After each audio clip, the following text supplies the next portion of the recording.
এক লোক বট গাছের তলায় বসে বিশ্রাম নিচ্ছে, আর বট ফল দেখে অবাক যে এত মোটা বট গাছ, ফলগুলো এত ছোট। বট ফল ছোট হয় না নাকি এত বড়?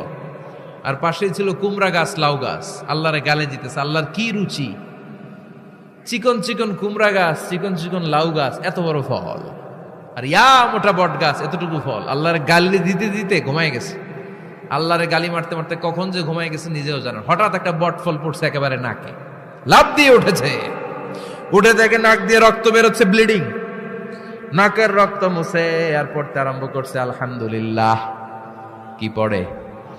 মনে মনে কয়, আল্লাহরে কেন গালি দিলাম?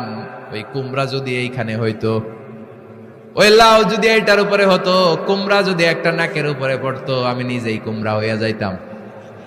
ঠিক কি না? সুবহানাল্লাহ পড়েন। মা খালাকতা হাদা বাতিলা। এমনি এমনি আল্লাহ কিছু বানায় নাই। যেখানে Likey